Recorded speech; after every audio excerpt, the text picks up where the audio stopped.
একটি বেপরোয়া কার মোটরসাইকেলকে দিয়েছে সজোরে ধাক্কা, আর মোটরসাইকেল আরোহী পড়ে গেছে রাস্তায়। সে বেপরোয়া কার পালিয়ে গেছে। 30 মিনিট ধরে সে ব্যক্তি ছটফট করছে, রক্তকরণ হচ্ছে। কেউ করছে লাইভ, কেউ করছে ক্যামেরাতে ভিডিও ধারণ। যে লোকটি জীবনের 12 থেকে 15টা বছর মানব কল্যাণে ব্যয় করেছে, অথচ যখন দুর্ঘটনা আঘাত প্রাপ্ত হয়েছে, মুমূর্ষু অবস্থায় ছিল, তাকে বাঁচানোর জন্য কেউ এগিয়ে আসেনি। জানেন কার কথা বলছি? মহিনুদ্দিন লিটন। এই ব্যক্তিকে কে না চিনে? একসময় প্রবাসে ছিল, মানবিক কর্মকাণ্ড করত। ভাইয়েরা বলতো, তুই কি পাগল নাকি? মানুষ ক্যারিয়ারের কথা ভাবে, মানুষ মরে যাচ্ছে, তুই সেখানে যাচ্ছিস। কেউ আঘাতপ্রাপ্ত হয়েছে, তুই তাকে উদ্ধার করছিস। তুই এগুলো কি শুরু করেছিস? নিজের জন্য কিছু কর। কিন্তু এই মহিনুদ্দিন লিটন জীবনের 15 থেকে 16টি বছর এভাবেই মানুষের বিপদে এগিয়ে গেছে। বাড়ি চট্টগ্রামের হাটহাজারী উপজেলার ফরহাদাবাদ ইউনিয়নের পূর্ব মন্দাকিনী।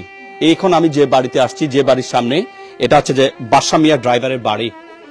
বাদশা মিয়া ড্রাইভারের বাড়ির এক সময়ের ঠিকাদার নেভিতে চাকরি করত আমার এই বাগরুদ্ধ মুরব্বী মোহাম্মদ ইউসুফের সর্বকনিষ্ঠ পুত্র। 3 ছেলে 1 মেয়ের মধ্যে এই লিটন সবার ছোট। 7 এপ্রিল 2:30 দিকে ফটিকছড়ি বিবিহাট থেকে হাটহাজারীর নুরালী মিয়া হাট আসছে। বন্ধু বান্ধব সবাইকে বলেছে, তোমরা দাঁড়াও, ফিলিস্তিনের উপর যে হত্যাকাণ্ড চলছে এটার প্রতিবাদ জানাবো। নিজ খরচে ব্যানার ছাপিয়েছে। মোটরসাইকেল নিয়ে আসছে। কখনো দ্রুত গতির মোটরসাইকেল চালায় না। মানুষ যখন দ্রুত গতিতে গাড়ি বাইক চালায়, তখন সচেতনতামূলক ভিডিও করে। মানুষ আঘাতপ্রাপ্ত হলে মেডিকেলে নিয়ে যায়। ফটিকছড়ি উপজেলা স্বাস্থ্য কমপ্লেক্সে কে না চেনে এই ব্যক্তিকে? জরুরি বিভাগে স্বাস্থ্যকর্মী হিসাবে এই লিটন ভাই কাজ করত।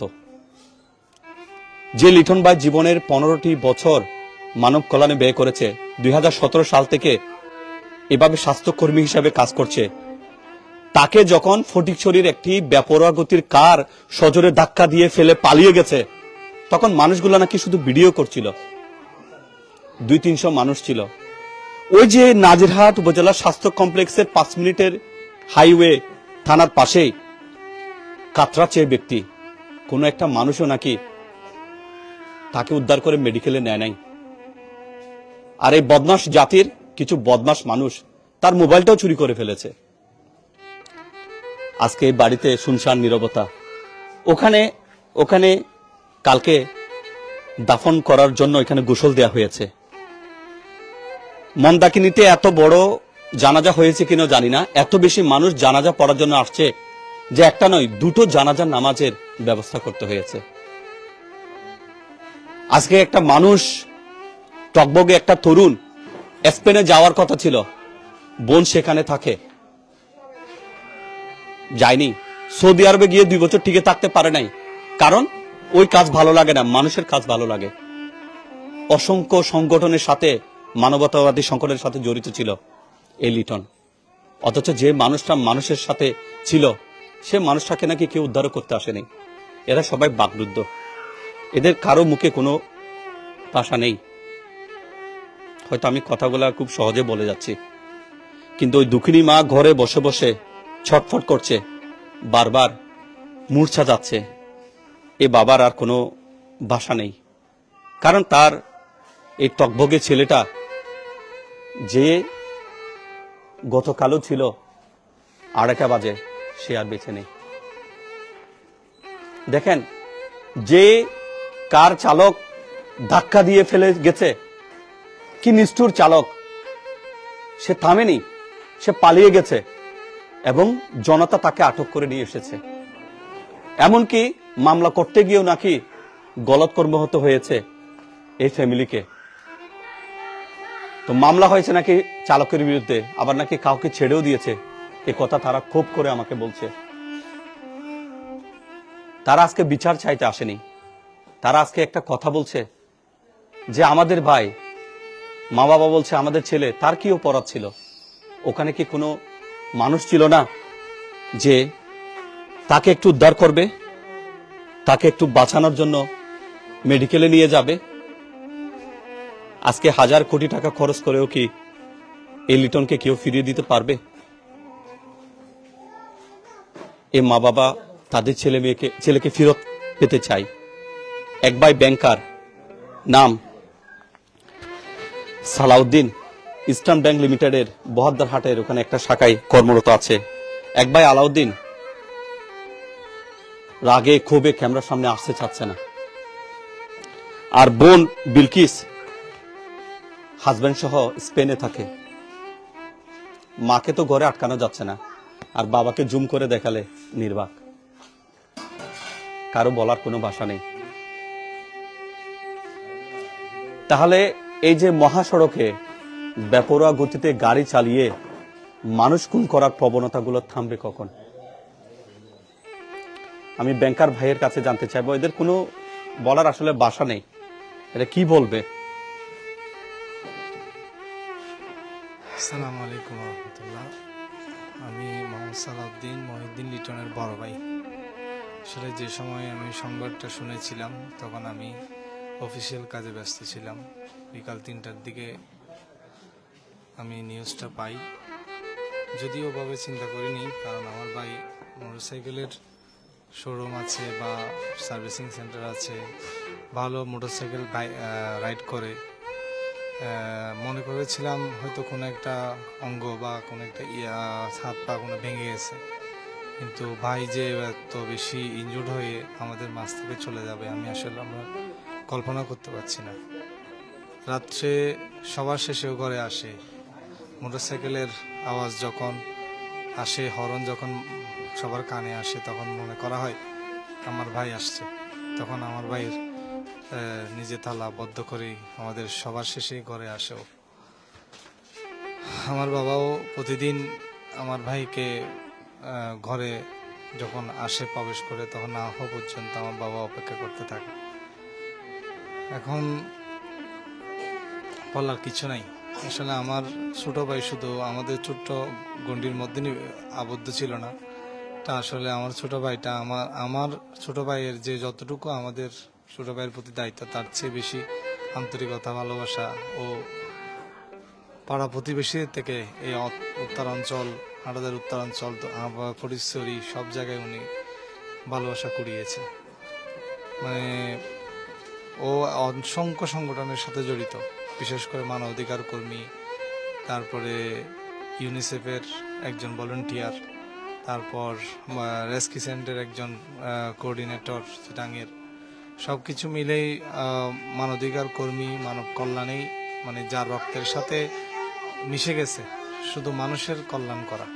যখন যেখানে ডাকে, ও ব্যবসার পাশাপাশি ফটিকছড়ি উপজেলা স্বাস্থ্য কমপ্লেক্সের একজন স্বাস্থ্যকর্মী হিসেবে কর্মরত, এমার্জেন্সি ইউনিটে ও কাজ করত। ওই দিনেও সকালবেলা এমার্জেন্সি ইউনিটের কাজ শেষ করে ফটিকছড়ির দিকে গেছে, শুনলাম, যতটুকু জানলাম একটা ফিলিস্তিনের একটা করার একটা ব্যানার করছিল, ওই ব্যানারটা নিয়ে আসতেছিল আর কি। আল্লাহর ভাগ্যের নির্মম পরিহাস, আমরা এভাবে আমার ছোট ভাইকে আমাদের সবার পরিবারের আদরের, এলাকার আদরের, সবার এভাবে চলে যাবে আশা করতে পারিনি। এখনো বিশ্বাস হচ্ছে না আমার ভাই আমাদের মাঝে নাই। এবং আসলে চালকের বিরুদ্ধে বা গাড়ি জব্দ হয়েছে, মামলা হয়েছে, এগুলো আসলে কতগুলো সান্ত্বনা, কিন্তু ভাইকে তো আর পাবো না। সবার প্রতি অনুরোধ, আপনারা মানবতারকে পুঁজি করে সংবাদ পরিবেশন করা বা দুইটা পয়সা খামানো, ওইদিকে লক্ষ্য না রেখে অন্তর থেকে মানুষের কল্যাণের জন্য কাজ করবেন এবং আমার ভাইয়ের জন্য দোয়া করবেন। এবং তরুণ সমাজের প্রতি অনুরোধ, আমার ভাইয়ের মতো আপনারাও মানব কল্যাণ নিজেদেরকে নিয়োজিত রাখবেন এবং আন্তরিকতার সাথে মানুষের জন্য এগিয়ে আসবেন, এই প্রত্যাশা কামনা করছি। আমার ভাইয়ের জন্য সবাই দোয়া করবেন। প্রিয় দর্শক, কথাগুলো কেন বলছেন? 30 মিনিট নাকি এই ব্যক্তি রাস্তায় পড়েছিল, সবাই নাকি মোবাইল দিয়ে শুধু ভিডিও করছিল, কিন্তু 5 মিনিটের পথ একটা ট্যাক্সি যোগেও কেউ স্বাস্থ্য কমপ্লেক্সে নিয়ে যায়নি, যে ব্যক্তি তার 15 থেকে 17টা বছর মানব কল্যাণে ব্যয় করেছে। ফেসবুকে যদি যান, দুর্ঘটনার বিষয়গুলো তুলে ধরেন, বেপরোয়া গতিতে গাড়ি না চালানোর কথা বলেন। আজকে সেই ব্যক্তিকে একটি বেপরোয়া কার এমন ধাক্কা দিয়েছে, যে ব্যক্তির ধাক্কা শুধু তার উপর নয়, একটা পরিবারের উপর, একটা সমাজের উপর। কি পরিমাণ মানুষ তার এই চলে যাওয়ার শোকে শোকাহত হয়েছে, সেটা বলে প্রকাশ করার ভাষা নেই। এখানে তারই এক আছে, আপনিও হয়তো আগে পরে সেখানে গিয়েছেন, কি দেখেছেন, কি জেনেছেন?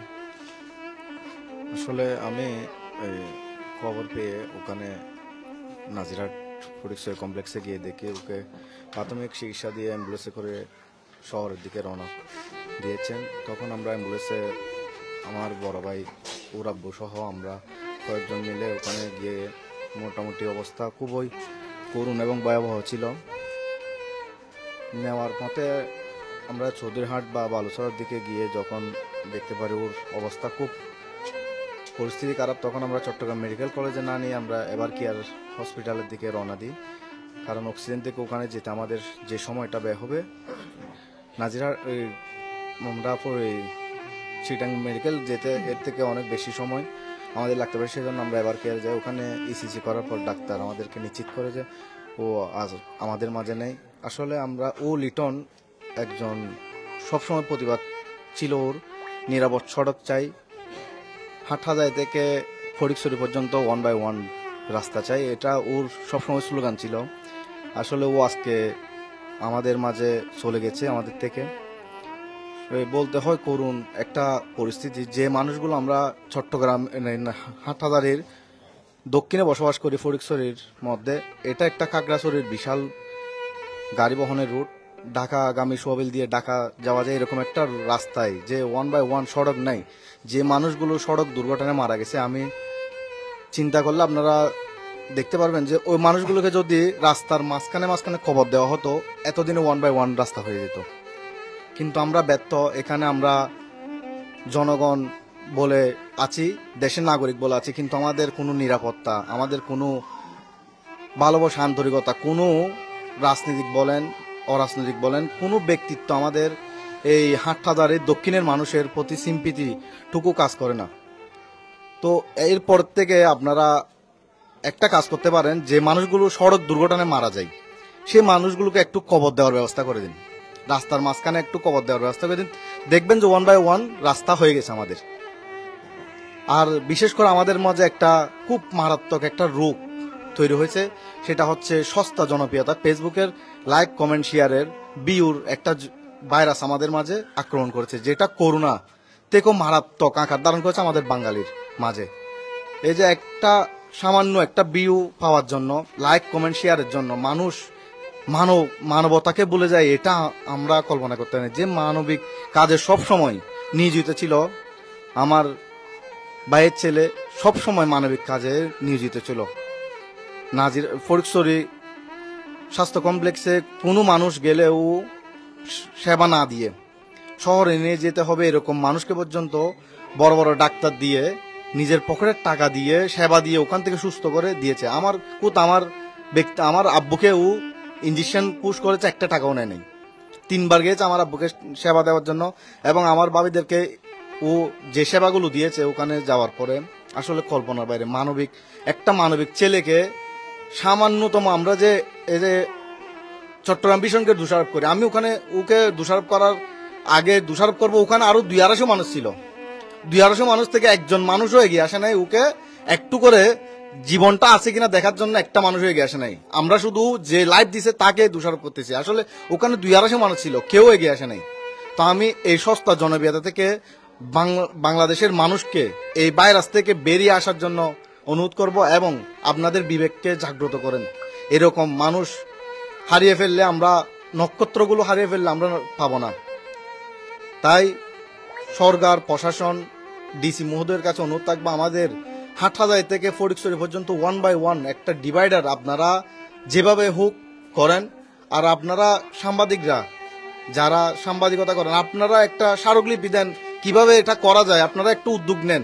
আপনারা তো আমাদের বক্তব্যগুলো নেন ওখানে দেন, কোনো কাজ হচ্ছে না। আমাদের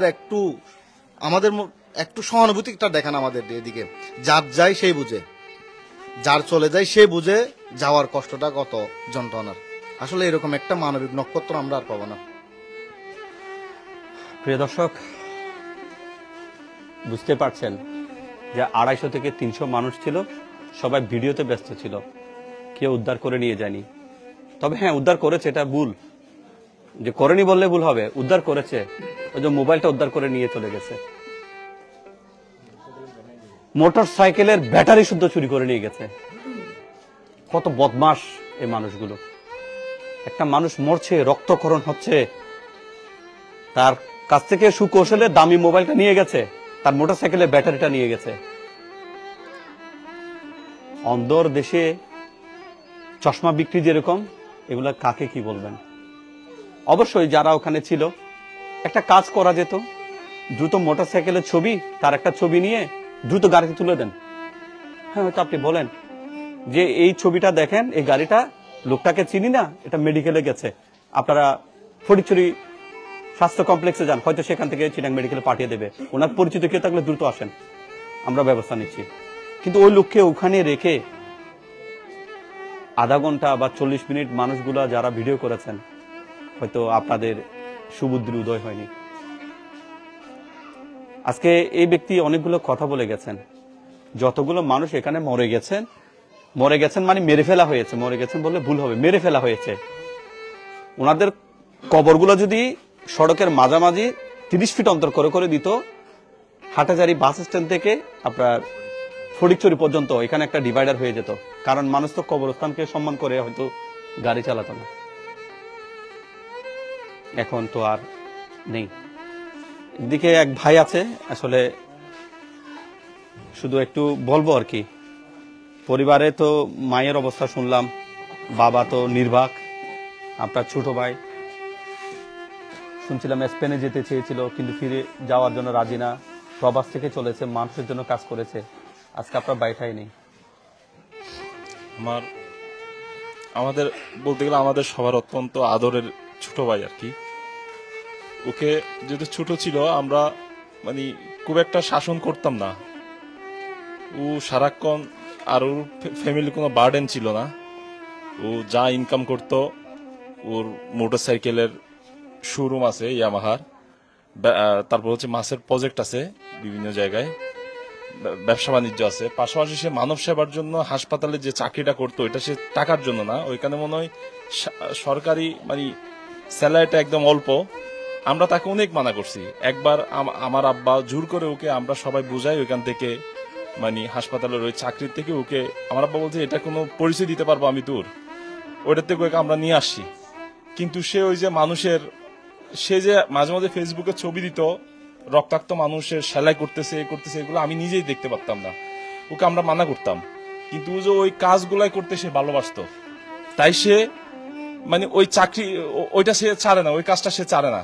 হাসপাতালে যে এমার্জেন্সিতে সে সবসময় মানে ডিউটি করতো, যে স্বাস্থ্যকর্মী যে চাকরিটা, ওইটা আমরা অনেক বলে একবার ছাড়াইছি। তারপর আবার সে দেখে আবার ওইটাতে স্পেন চলে যাওয়ার কথা, কাগজপত্র জমা দিয়েছে। আমার বোন, বড় বোন, ফ্যামিলি সহ স্পেন তাকে, হ্যাঁ। কিন্তু সে তাকে আমরা বললাম যে তোর কেরিয়ার আছে, মানব সেবা করবি, মানুষ করো, নিজের ব্যক্তিগত কাজের, নিজের পারিবারিক কাজের পাশাপাশি, নিজের কেরিয়ারের পাশাপাশি করে। কিন্তু তুই কেরিয়ার বাদ দিয়ে মানুষের সেবা, পাগলের মতো মানুষের সেবা করস, তাহলে তোর ভবিষ্যৎটা কি? কিন্তু সে শুনতো না।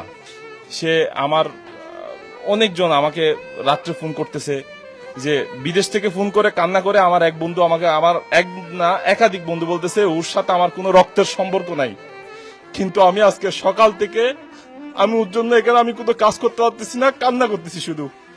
অথচ তোর ছোট ভাই, তুই আমার বন্ধু, ওর সাথে আমার কোনো রক্তের সম্পর্ক নাই। মানে ওর জন্য যে আমি শুধুই মানে বলে বুঝাইতে পারবো না, ও ডুকরে ডুকরে কান্না করতেছে। কারণ হচ্ছে বলতেছে আমি ওকে যখনই ফোন দিছি, ভাই আমার মা অসুস্থ, ও রাত 3টায় আমার বাসায় চলে গেছে, আমার মা আমার বাসায় কান্না করতেছে, আমার ওয়াইফ পাঠাইছি হাসপাতালে, ওকে বলছি, ও সমস্ত ব্যবস্থা করে রাখছে। একাধিকজন আমাকে ফোন দিয়ে ওর এসব কর্মকাণ্ডের কথা মানে কান্নাকাটি করে করতেছে, বলতেছে ওর সাথে আমার কোনো রক্তের সম্পর্ক নাই।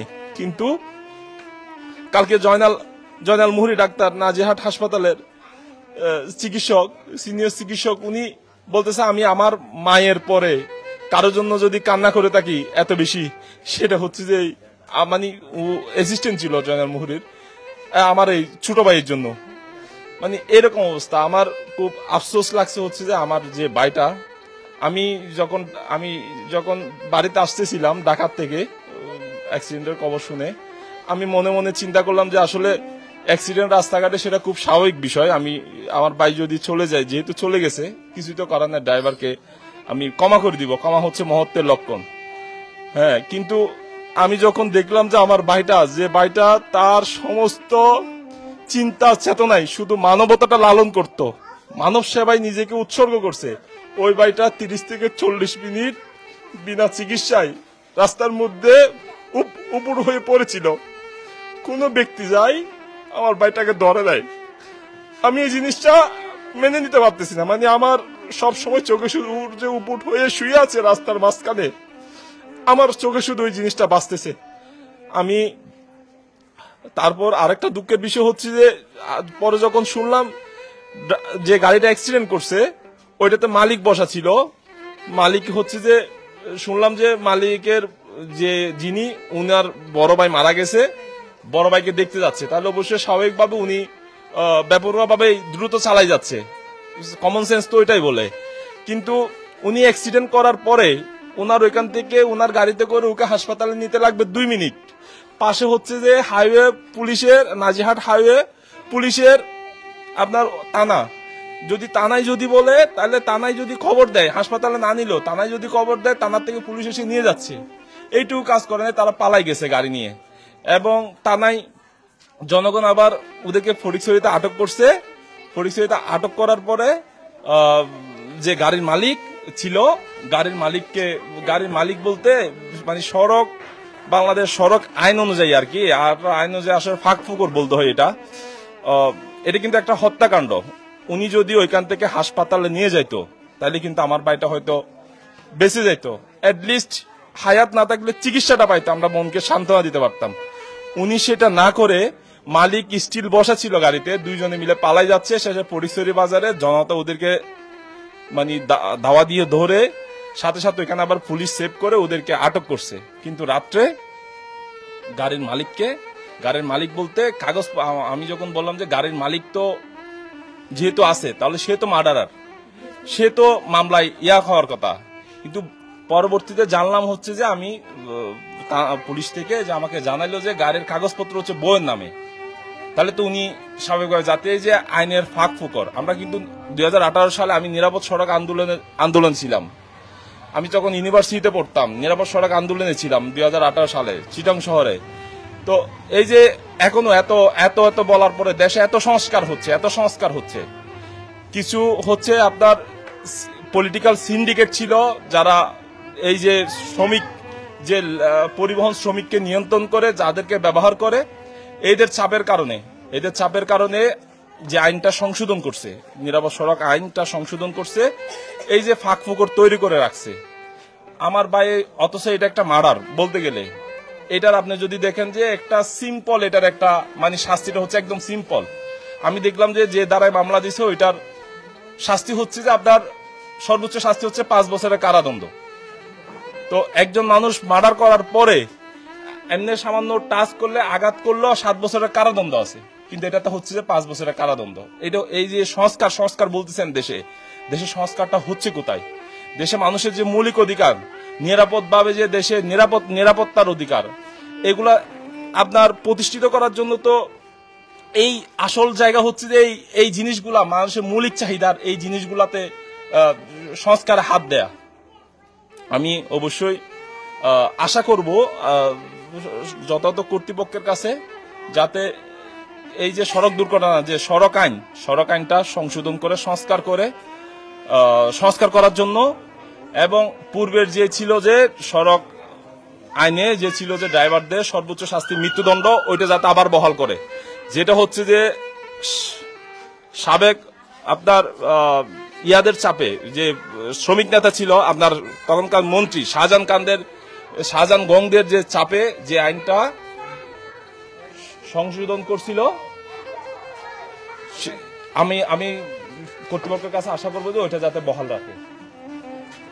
হ্যাঁ, তো প্রিয় দর্শক, আমরা আর কোনো মানুষ বিনা চিকিৎসায় যাতে মারা না যায় এবং দেশের যে আইনগুলো আছে প্রচলিত সেগুলো সংশোধন, সর্বোপরি মানুষকে মানবিক হওয়ার জন্য বলবো। আজকে চট্টগ্রামের হাটহাজারী উপজেলার ফরহাদাবাদ ইউনিয়নের এই যে বাড়িতে আমি আসছি, এই বাড়ি হচ্ছে যে রাজা মিয়া ড্রাইভার, বাচ্চা মিয়া ড্রাইভারের বাড়ি। সে বাড়িতে শোকের মাতম চলছে, মায়ের কাছে যাওয়া যাচ্ছে না। আমরা আরেকজন ভাই আছে, ওনার সাথে একটু কথা বলতে চাই। আসলে আমি বাকরুদ্ধ, বিশেষ করে বাকরুদ্ধ বলতে গতকাল দুপুর 1:05 সময় আমার ছোট ভাই লিটনের সাথে আমার শেষ কথোপকথন হয়েছে। সে আমার মানবিক সহকর্মী ছিল এবং আমার এলাকার ছোট ভাই লিটনের আসলে ক্যারেক্টারের মধ্যে এমন একটা আমি জায়গা পাবো না যেখানে আমি একটা স্পট বসাতে পারবো। কালকের জানাজায় প্রমাণ করে লিটন আসলে কি ছিল। ইনশাল্লাহ লিটন জান্নাতি। তো আসলে আমাদেরকে কিছু কিছু কথা বলতে হয়। কয়টা মানুষের প্রাণ গেলে, কয়টা মানুষকে হত্যা করলে নিরাপদ সড়ক হবে, কতজন মানুষের প্রাণ গেলে আমরা নিরাপদ সড়ক ফিরে পাবো আমাদের মাঝে। আমাদের মৌলিক অধিকারের মধ্যে তো বাঁচার অধিকার একটা বলে কথা আছে, কিন্তু আমরা সেই অধিকারটুকু হারিয়ে ফেলছি। আমি নিজেও প্রবাসে ড্রাইভ করি, ড্রাইভিং কানুন সম্পর্কে আমারও অনেক ধারণা আছে। আমরা তো জানি যে কেউ একজন অ্যাক্সিডেন্ট করলে প্রাথমিক যে বিষয়টা হচ্ছে তাকে তৎক্ষণাৎ চিকিৎসা পাওয়া, সেটা তো আমাদের সবার মৌলিক অধিকার। আমরা এই জায়গাতে খুবই বঞ্চিত। আমরা সবসময় দেখি কোনো একটা জায়গায় অ্যাক্সিডেন্ট হচ্ছে, সেখানে সবাই আমরা মোবাইল নিয়ে দাঁড়িয়ে যাচ্ছি, কিন্তু আমরা হাসপাতালে নিয়ে যাচ্ছি না, প্রাথমিক ট্রিটমেন্টগুলো দিচ্ছি না। আসলে বলতে হয় যে আমার রাজনৈতিক ফাঁকফোকরের মাধ্যমে আমরা বেঁচে যাচ্ছি। একটা মানুষের মূল্য কি এতই সস্তা যে 2 দিন অথবা 4 দিন, সর্বোচ্চ 4 মাস 6 মাস জেল কেটে আমি বের হয়ে গেলাম, একটা মানুষকে মেরে ফেললাম, জলজ্যান্ত একটা মানুষকে আমি খবরে ঢুকাই দিলাম, হাঁটতে হাঁটতে ঢুকাই দিলাম। আসলে লিটনের সম্পর্কে বলতে গিয়ে আমি বারবার বাকরুদ্ধ হয়ে যাচ্ছি, কারণ আমি প্রবাস থেকে আসার পরেই আমাদের সংগঠনের থেকে একটা প্রোগ্রাম আছে আগামী মে মাসের 1 তারিখে চিকিৎসা ক্যাম্প সম্পর্কিত। সেটার ফুল হোস্ট হচ্ছে লিটনকে হারিয়ে আমরা এমন ভাবে বাকরুদ্ধ হয়েছে, আমরা পুরো এলাকায় নিস্তব্ধ। আমরা চাই না আর কোনো লিটন আমাদের মাঝ থেকে এভাবে হারিয়ে যাক। আকস্মিকভাবে কোনো লিটনকে আমি হারাতে চাই না। কালকে যখন পুরা বিশ্ব স্ট্রাইক ফর ফিলিস্তিনের জন্য আন্দোলন করতেছে, ঠিক একই সময় আমার ছোট ভাই লিটন আসতেছে একটা প্রোগ্রাম করার জন্য, কিন্তু প্রতিমধ্যেই বেপরোয়া গাড়ি চালকের ধাক্কায় আমার ছোট ভাই ইন্তেকাল করেছেন। এবং এখানে একটা কথা বলতে হয়, যেহেতু গাড়ি চালকের সাথে গাড়ির মালিক ছিল, এখানে মালিকের দায়িত্ব ছিল, যদিও বা ড্রাইভারকে পাঠিয়ে দিয়ে মালিকের দায়িত্ব ছিল তৎক্ষণাৎ ওকে হাসপাতালে নিয়ে যাওয়া, কিন্তু মালিক বাই ফোর্সলি তার ড্রাইভারকে পুশ করার মাধ্যমে পালিয়ে গিয়েছিল। আমি এখানে ড্রাইভারের চাইতে বেশি দোষারোপ করব যিনি মালিক ছিল ওনাকেই। উনি হচ্ছে মূল হত্যাকারী এবং উনি হচ্ছে ওনার যোগসাজশে আমি বলবো আমার ভাই হত্যা হয়েছে। এটা হত্যাকাণ্ড ছাড়া আর কোনো কিছু না। আমরা এর সুষ্ঠু তদন্ত, সুষ্ঠু বিচার চাই। আর কতজন আমরা লিটনের মতো আর কাউকে হারাতে চাই না। আমরা চাই নিরাপদ সড়ক, আমরা চাই আমাদের সুস্থভাবে বাঁচার জন্য। ধন্যবাদ। প্রিয় দর্শক, আমরা শেষ করছি। আমরা সবার আমরা হ্যাঁ, উনি যে মালিক ছিল, আমি তো একজন গাড়ির মালিক। যে মালিক বসা থাকা অবস্থায় যে আমার কর্মচারী, আমি একজন বাস মালিক সমিতির সদস্য, আমার ড্রাইভার এবং কর্মচারীকে আমার নির্দেশনার মতো বলছে যে আমার দরকার টিপ একটা কমে 10 ফিট পরে যান। আমি চাই না কোন রকমের এভাবে দুর্ঘটনা হোক। উনি হত্যা করছে, এটা আমার বাতিজা, আমার আদরের বাতিজা। এটা আমাদের মধ্যে আজকে আমরা ওনাকে এবছরের মধ্যে বিবাহ করার জন্য উপস্থিত ছিলাম। উনি শুধু মানুষের সেবার জন্য রাত্রে 3টা 4টা 2টা মানুষের ঘরে ঘরে যায়, সেবা করছেনি। কিন্তু আমার যে মালিক বসা থাকা অবস্থায় ওই ড্রাইভার ব্যবহারভাবে এভাবে গাড়ি কিভাবে চালালো? ওনার মালিকের নির্দেশনার দরকার ছিল যে ড্রাইভারকে নিয়ন্ত্রণে গাড়ি চালানোর জন্য। একটা মালিক গাড়ি বসে থাকলে মালিকের নিয়ন্ত্রণ, ড্রাইভারকে বলে তুমি নিয়ন্ত্রণের বাইরে গাড়ি যাইও না, এটা ওনার দরকার ছিল। আমি আমার বাস মালিক সমিতির পক্ষ থেকে, আমাদের শ্রমিক বাহিনীর পক্ষ থেকে, ড্রাইভার চালক পক্ষ থেকে আমি অনুরোধ করব যাতে আপনারা নিরাপদে গাড়িটা চালাবেন। আমার অনুরোধটা এটা রইল। এই যে মালিক বাসাটা আছে, আমি এই বিচারটা চাই। আমার এটা হত্যার মতন নেই। মালিক বাসে থাকার অবস্থা এখানে গাড়ি এইভাবে ড্রাইভার গাড়ি চালায়। আমরা তো, আমার নিজের প্রাইভেট ছিল, আমি ড্রাইভারকে আপনার হাত দিয়ে বলি এই গাড়ি আসতে চালা। আমাদের ড্রাইভার আজকে এক ড্রাইভার 16 বছর 18 বছর আমার গাড়ি চাকরি করতেছে। আমি একজন ব্রিকফিল কোম্পানি, আমার নাম নাসির কোম্পানি, আমি একজন ব্রিকফিল কোম্পানি ম্যাগনা ব্রিক্সের মালিক। আমি আজকে 22 বছর ধরে আমি ব্যবসার মধ্যে আছি। কিন্তু আজকে আমাদের ভাইয়ের 3টা সন্তান, আমার একটা সন্তান, একটা চলে গেছে আজকে। এইরকম ওনারা লাইভ দিতেছে। তাদের তো দরকার ছিল একটা ভাই যে রাস্তার মধ্যে পড়ে রয়েছে, ওনাকে কিভাবে সেবা দেওয়ার জন্য আমি মেডিকেলে নিয়ে যাব, এটা দরকার ছিল না তাদের লাইভ করার দরকার ছিল? এবার লাইভ করা 40 মিনিট একটা লোক পড়ে গেছে। আপনারা দেখবেন ওইখানে একটা সিএনজি খাড়া রয়েছে, এখানে সব গাড়ি মানুষ দাঁড়িয়ে রয়েছে। কাউকে উনি তো, যিনি লাইভ করতেছে উনি তো বলতে পারতো এই বাইরে সবাই আসো, ওনাকে একটু মেডিকেলে নিয়ে যায়, ওইখান থেকে 2 মিনিট মেডিকেল। এটা একটা মালিক বসে থাকে যদি এভাবে গাড়ির নিয়ন্ত্রণের বাইরে চালায়, একটা কার কোস্টার সাথে যদি ধাক্কা লাগে, বাসের সাথে ধাক্কা লাগে, ওই মানুষটা তো বেঁচে যায় বা অন্যদিকে আঘাত হয়। এই কারটা কিভাবে চালাইছে তার কোনো আমি আমার মনকে আমি মানিতে পারছি না। মানিতে পারছি না কিভাবে কারের মধ্যে লাগলে তো গাড়ি এতটুকু হওয়ার কথা নয়। নিশ্চয় গাড়িটা মানুষে বলতেছে, জনগণে বলতেছে, মানে এটা চালকের এমন ভাবে চালাইছে জানাজার জন্য।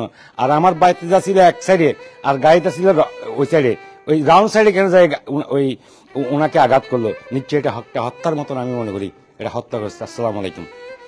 হ্যাঁ, প্রিয় দর্শক, আমরাও শেষ করতে চাই। দীর্ঘ অনেকদিন ধরে পরিবহনের সাথে আছেন, যে একটা জানা যায় যাচ্ছে, ভাইকে দেখতে যাচ্ছে, কিন্তু আর একটা মানুষের মৃত্যু, এটা মেনে নেওয়া যায় না। আর এখানে বলে নয়, যে কোনো জায়গায় আমি ভিডিও করাকে দুভাবে নেব। যারা ভিডিও করতেন তারা যদি এমনভাবে করতেন, ছোট্ট একটা ছবি নিয়ে ধরেন ভাই, আমরা ধরেন চলেন আমরা তুলে দিই, এরপর আপনি বলেন। আজকে তো এখানে আমার পাশে কোনো অ্যাম্বুলেন্স নেই, এখানে কোনো মৃতদেহ নেই, তো কথা তো আমি বলছি। আমি একটা ছবি তুলে ছবি দেখিয়েও তো আমি কথা বলতে পারি। কিন্তু এতগুলো মানুষ আপনারা ভিডিও করছেন, ছবি তুলেছেন, 40 মিনিট কেন ওখানে থাকবে? ওখানে তো দরকার ছিল ইমিডিয়েটলি সেটাকে তুলে আগে ওখানেই ছিল মেডিকেল। আপনার জরুরি বিভাগে নিয়ে আপনি করতেন। মানুষের আইডেন্টিটির জন্য অবশ্য ভিডিও দরকার আছে, কিন্তু এর অর্থ এই নয় যে আপনার সামনে একটা মানুষ বিনা চিকিৎসায়, ওখানে তো মরেনি, ওখান থেকে মেডিকেলে গেছে, মেডিকেল থেকে এভার কেয়ারে নেওয়ার পথে হয়তো ফতেহাবাদের পরে যে মারা গেছে। আর ভিডিও যখন করেছেন আরো একটু কাজ তো করতে পারতেন। ওই যে মোবাইল কে চুরি করেছে তাকে যদি বের করতে পারতেন। গাড়ির ব্যাটারি শুদ্ধ চুরি করে ফেলেছে। তো আমরা আর এ ধরনের কোনো ঘটনা শুনতে চাই না। হাটহাজারী বাস স্ট্যান্ড থেকে শুরু করে উত্তর দিকে খাগড়াছড়ি পর্যন্ত এই সড়কের মাঝে সড়ক বিভাজক বা ডিভাইডার স্থাপন করা হোক। এই ঘটনায় এই এই এই এই সড়কে কি পরিমাণ মানুষের মারা গেছে, আমার মনে হয় গত 3 বছরে এই পর্যন্ত 50-এর অধিক মানুষের মৃত্যু হয়েছে। আমরা আর এই ঘটনা শুনতে চাই না। চট্টগ্রামে হাটহাজারী উপজেলা ফরহাদাবাদ ইউনিয়নের পূর্ব মন্দাকিনী বাদশাহ মিয়া ড্রাইভারের বাড়ির এখানে মুরব্বী ইউসুফ, উনি বাকরুদ্ধ। ওনার স্ত্রী ঘরে মূর্ছা যাচ্ছেন, আর ওনার চাচা নাসির, যেখানে নাসির কোম্পানির কান্নার অবস্থা দেখেছেন, সেক্ষেত্রে বাপ আর মায়ের দৃশ্যটুকু দেখানোর সেই সুযোগ নেই। আমাদের ঘরে হাজার হাজার মানুষ কালকে থেকে দুইবার জানাজা করতেছি আমরা। 2টো জানাজা হয়েছে। আমি যেমনটা বলছি, আমার বাতিজা যদি কারোর সাথে যদি খারাপ থাকতো, তাহলে কখনো এতগুলো মানুষ আমি জীবনে কল্পনা করি নাই যে আমাদের পূর্ব মন্দাঙ্গিতে এই 2বার জানাজা হয়েছে। এইবার আর কেউ দেখে নাই 2বার জানাজা হয়েছে। এই আমার বাতিজার জানাজাটা আমি অনুরোধ করব যে এইভাবে ব্যবহার যেন গাড়ি না চালাই। আমি একজন মালিক সমিতির সদস্য। আমি আমাদের কর্মচারীর প্রতি, পরিবহন শ্রমিক যারা, তার প্রতি অনুরোধ করবো যে নিয়ন্ত্রণের বাইরে আপনারা গাড়ি চালাবেন না। আমাদের নির্দেশনা আছে, আমাদের গাড়ির স্টাফের প্রতি নির্দেশনা আছে, নিয়ন্ত্রণের বাইরে গাড়ি চালাবেন না। কিন্তু আমরা মেনে নিতে পারছি না যে আমাদের তাজা প্রাণ, যদি আমরা মনেকে মানিয়ে নিতে পারতাম যে আমার ভাতিজাকে যদি অন্তত পক্ষে 20 মিনিট আগে যদি মেডিকেলে নিয়ে আসতো, উনি ওখানে চাকরিজীবী আছে, উনি এখানে সেবা দেয়, তাইলে তো আমার ওখানে আমার লোক দরকার ছিল না। শুধু মেডিকেলে এমার্জেন্সি দিয়ে দিতে তো হইতো, যে তাকে চিনতে পারতো, হ্যাঁ চিকিৎসাতে পেতো। অন্তত পক্ষে আমরা যাইয়ে তাকে টাও নিতাম। এখন তো ওনাকে 40 মিনিট সবাই বলতেছে কি লাইভ করতেছে, কিন্তু ওনাকে কেউ ধরতেছে না নাকি উনি বসবেছে। আমরা এই জন্য সড়ক নিরাপত্তার জন্য আমি চাই, আমি মালিক সমিতির অন্তর্ভুক্ত, আমি চাই নিরাপদ সড়ক, নিরাপদ স্থানে সবাই আইন মেনে গাড়িগুলো চালাবার জন্য আমি অনুরোধ করবো সবাইকে। ধন্যবাদ। আসসালামু আলাইকুম। প্রিয় দর্শক, লাইভ নয়, লাইফ ফার্স্ট।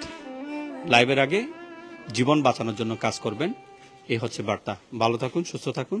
আসসালামু আলাইকুম।